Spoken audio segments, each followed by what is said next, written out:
সব তীর্থ বারবার, গঙ্গাসাগর একবার। এখানেই মায়ানমার থেকে আসতো বাণিজ্য সম্ভার। বাঘের হাত থেকে তীর্থযাত্রীদের বাঁচাতে তোপ দাগতেন সাহেবরা। বাঙালি সংস্কার, কুসংস্কার, আলোকপ্রাপ্তি সব এই দ্বীপভূমিতে মাখামাখি। ইতিমধ্যেই শুরু হয়ে গিয়েছে এবছরের গঙ্গাসাগর মেলা। তবে জানেন কি ঠিক কবে থেকে শুরু হয়েছিল এই মেলা? বাস্তবে এই মেলা শুরুর পিছনে প্রচলিত রয়েছে নানান কাহিনী। হিন্দু ধর্মানুসারে একবার রাজা সাগর অশ্বমেধ যজ্ঞের আয়োজন করেন এবং দেবরাজ ইন্দ্র সাগর রাজার অশ্বমেধ যজ্ঞের ঘোড়া চুরি করে বেঁধে রাখেন পাতাল লোকে। সাগররাজ যখন তার অশ্বমেধ যজ্ঞের ঘোড়া খুঁজতে আসেন তখন তাকে খুঁজে পান কপিল মুনির আশ্রমের পাশে। রাজা সাগর মনে করেন কপিল মুনি তাঁর যজ্ঞের ঘোড়া চুরি করেছেন। রাজার মনের কথা জানতে পেরে কপিল মুনি রেগে যান এবং রাজাকে ভস্মীভূত করে দেন। এরপর রাজা সাগরের বংশের পরবর্তী প্রজন্ম ভগীরথ মহাদেবের আরাধনা করেন এবং তাকে সন্তুষ্ট করে গঙ্গাকে স্বর্গ থেকে মর্তে নিয়ে আসেন। গঙ্গা সেই পবিত্র জলস্পর্শে সাগর বংশের ভস্মীভূত সন্তানরা নিজেদের জীবন ফিরে পান এবং তারা নির্দ্বিধায় স্বর্গে গমন করেন। সেই থেকে এই গঙ্গাসাগর মেলায় দেশের বিভিন্ন প্রান্ত থেকে পুণ্যার্থীরা হাজির হন।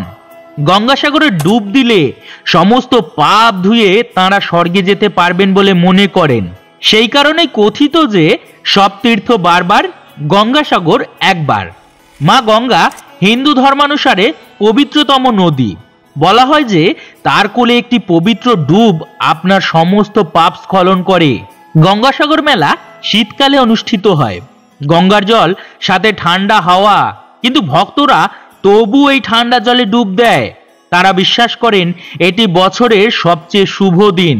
গঙ্গাসাগর মেলাকে মানব ইতিহাসের দ্বিতীয় বৃহত্তম জমজমাট মেলা হিসাবে গণ্য করা হয়।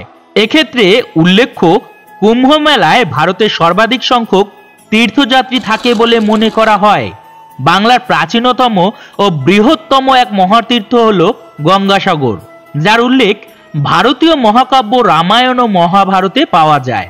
প্রাচীন লোককথা অনুযায়ী গঙ্গাসাগরে কপিল মুনির মন্দির প্রথম প্রতিষ্ঠা করেন রানী সত্যভামা এবং 1437 খ্রিস্টাব্দে মন্দিরের বর্তমান আরাধ্য মূর্তিটি প্রতিষ্ঠা করেন স্বামী রামানন্দ। এ এক মহান ঐতিহ্য, যার আলোতে লক্ষ লক্ষ ভক্তের সমাগমে আজও জলজল করছে। গঙ্গাসাগর মেলায় প্রজ্বলিত প্রদীপ এবং জপমন্ত্রের দৃশ্য কখনো ভুলতে পারবেন না কেউ। কেউ এটি দেখলে তার মনে হবে আত্মা মোক্ষ লাভ করেছে এবং তিনি পুনরুজ্জীবিত হয়েছেন। গঙ্গাসাগর মেলা পশ্চিমবঙ্গের বৃহত্তম মেলা। প্রতি বছর জানুয়ারিতে মকর সংক্রান্তি উপলক্ষে গঙ্গাসাগর মেলা অনুষ্ঠিত হয়। এটি গঙ্গা ও বঙ্গোপসাগরের সঙ্গমস্থল সাগরদ্বীপে অনুষ্ঠিত হয়। এবছরও সাগরদ্বীপে অনুষ্ঠিত হচ্ছে এই মেলা। ইতিমধ্যেই মেলা প্রাঙ্গণে ভিড় জমিয়েছেন অসংখ্য পুণ্যার্থী। ঐতিহ্যশালী এই মেলার সাফল্য কামনা করি আমরা। ধন্যবাদ এতক্ষণ আমাদের সাথে থাকার জন্য। আমাদের ভিডিওগুলি যদি আপনাদের ভালো লাগে তবে অবশ্যই আমাদের পাশে থাকবেন।